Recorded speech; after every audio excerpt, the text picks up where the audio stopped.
Ed Thompson, thank you very much. We have been working together now for how many months? Fair few months. Yeah, 6, 7, I think. 6 or 7 months, something like that. Basically, I'd like to ask you a couple of questions. We've got another session left before the end, but I wanted to ask a couple of questions of you, figure out a bit more about you, or help the audience know a bit more about you, the journey that you've been on with me, the kind of the questions and the doubts and the fears that you had at the beginning, and how they've been addressed, and kind of the outcome that you've received from those. So if you wouldn't mind, could you just spend a couple of minutes just talking to us about your role, your company, the mission of your business? Sure, yeah. So I'm the founder and CEO of Uptimise, and we are a neurodiversity training platform that helps organizations hire and retain people who think differently. So people like autistic people, ADHDers, dyslexic people, and so on. I've been doing this business for about 3 years.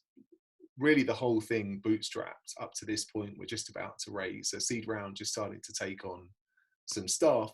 Obviously, that's been a great experience, but also a challenge for me in terms of, the workload and often feeling like you have the weight of the world on your shoulders. And how have those challenges shown up? There's been challenges, I think, in terms of workload and productivity and prioritization and exhaustion, when you feel like you're working so hard because you need to, but maybe not working as smart as you could. I think there's emotional challenges as you sort of ride the roller coaster of, something great happened, something less good happened, and feeling like you're very emotionally attached to those undulations in a way that maybe a salaried employee is less attached to, to the point that they feel like maybe their job is threatened.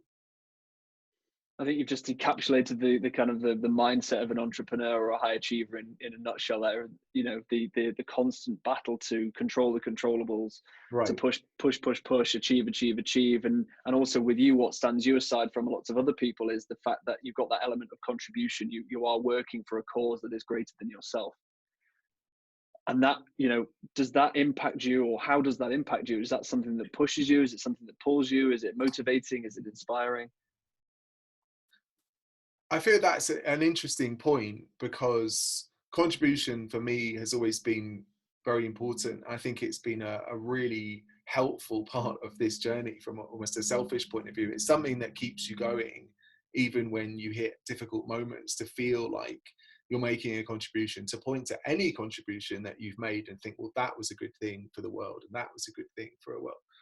I've almost felt for a while it's kind of a secret source. I see a lot of friends, I see a lot of other entrepreneurs who are building businesses with, frankly, much less of a contribution mindset. I think probably on the basis of, let's build something first, and, I want to be successful, and then I'll spend time, doing that kind of stuff, which often is great.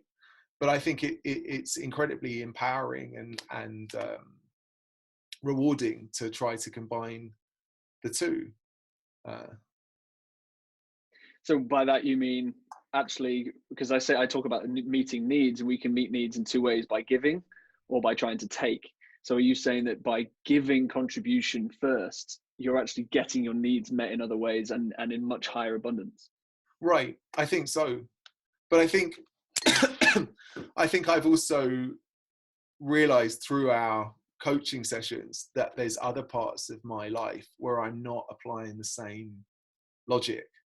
And actually, for example, in terms of work ethic versus fun, I always will put work ethic and drive and, grinding first. And actually, one of the things we've explored is, what happens if you try and put other things first, if you try and put fun or, your more, loving side first. And then what happens if you do that? And actually, does that have a positive experience? And I think some of these things are counterintuitive. And in the case of contribution, I feel like I've sort of discovered this thing that's great. And maybe not everybody else has, but there's, there's a challenge, and something you have helped me with is trying to follow that logic through in other sort of dimensions. And what do you think stopped you, up to now pursuing that or allowing those elements of fun and sort of self-love and compassion to be put first before just working? I think it's a self, a gap of self-awareness, and that's the kind of thing that can really come out of these coaching sessions, is that even the idea that you have different types of different characters within your own personality, with their own voice, their own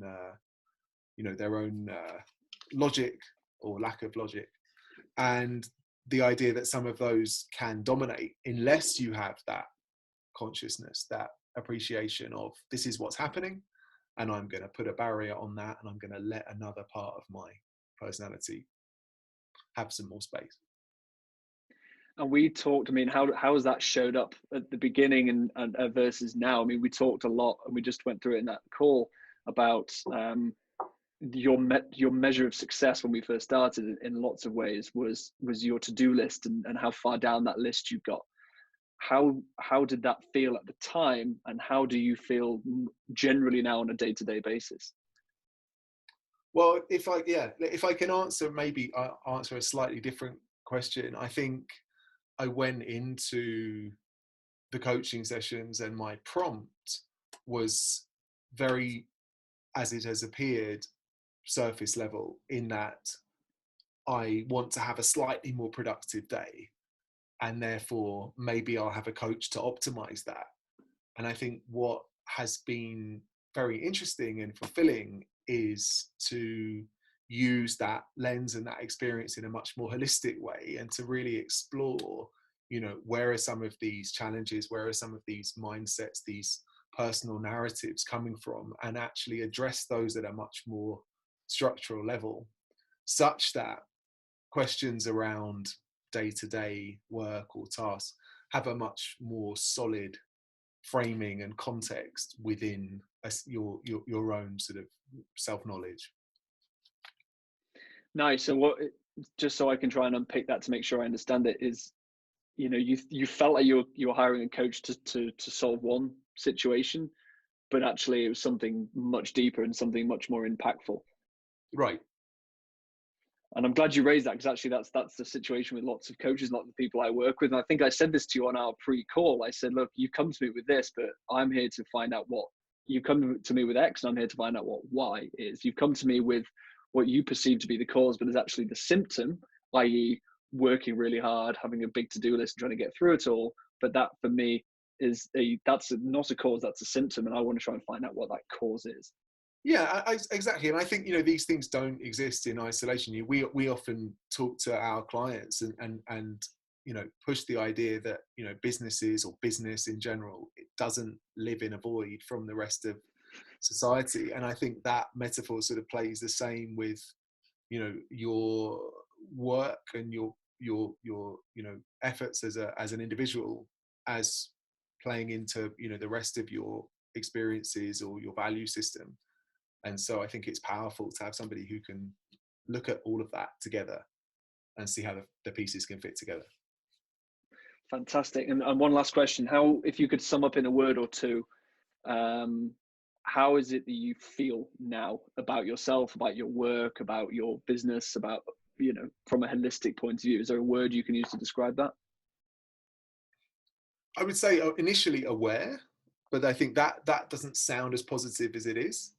But even right to the point of, if I have a day and I feel exhausted at the end of the day, to have an awareness that maybe, what were the tasks I was doing in the day, and were they tasks that are not really tasks that are my strong suit? And actually, if I did spend the whole day doing stuff that is not really my strength, no wonder I'm tired, because those are tasks that are going to zap my energy.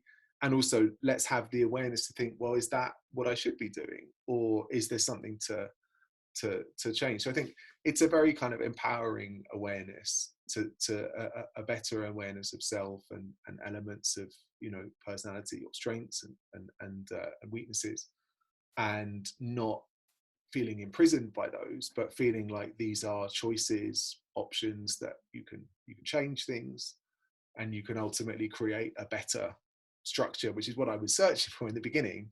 but needed this deeper work to build on. Absolutely. A bit like knowing yourself first, then finding your playground, not necessarily the way around. Right.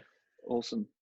Well, mate, thank you very much. It was an absolute pleasure. And I look forward to our next call. And thank you for answering these questions. And I'm sure it's going to give the people watching this a much deeper insight into the kind of journey that people can go on. And, you know, you've been awesome to work with and very coachable in the sense that you don't just dismiss things that we talk about, even though they may feel uncomfortable or you may want to react to them. It's a case of leaning into it, which, you know, you deserve great credit for. So thank you for that.